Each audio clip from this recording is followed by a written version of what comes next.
Hello guys, welcome to Torque Rev PMS. Today we just received someone sent me this unit to observe and to make some assessment with this Nissan Power Eagle. But before that, please subscribe, like, comment and share Torque Rev PMS.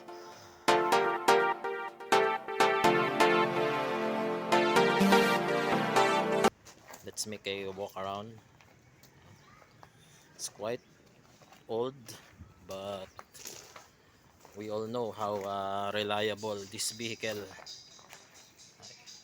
This was a great vehicle way back during the 90s. It's one of the by that time powered by BD25 engine from Nissan.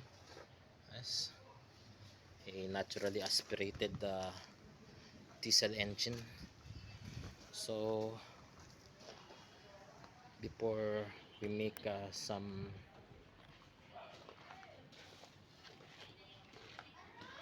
check the condition of this vehicle. Okay, so here we go.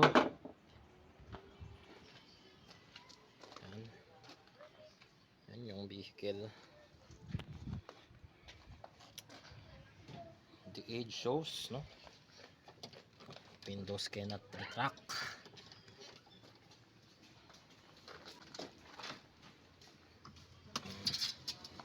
This one retracts. How about the others?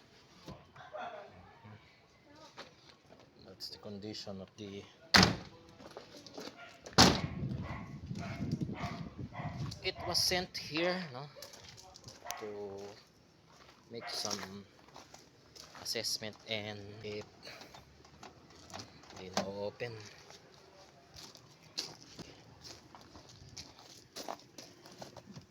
Cannot retract, no? Kasi natin yan. So before we jump to those doors and windows, let's check if it is working.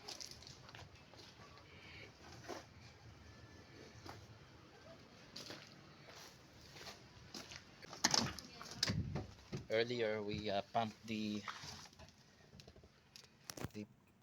priming fuel pump, so let's check if it's working. Okay,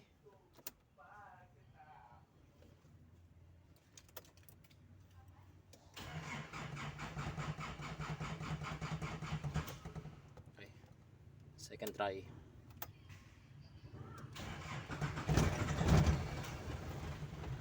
Okay, it starts. Now check natin yung power steering. Ayun, no, umiingit. Yun, umiingit. Umiingit. Hindi pwedeng gamitin, no? Kailangan ma-resolve muna natin yung issue dun sa power steering. Check natin kung gumagana yung pump.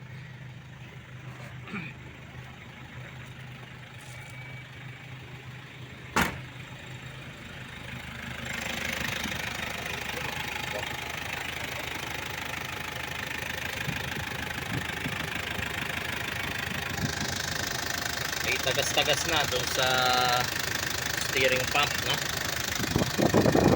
Then yun, yung steering gearbox may tagas-tagas din. Ito sinalinan natin kanina earlier. Tingnan natin kung nagpo-flow. Walang flow, so hindi gumagana yung bomba. Dapat kasi yan nagpo-flow yan. Hindi nagpo-flow yung bomba. Hindi nagpo-flow yung bomba.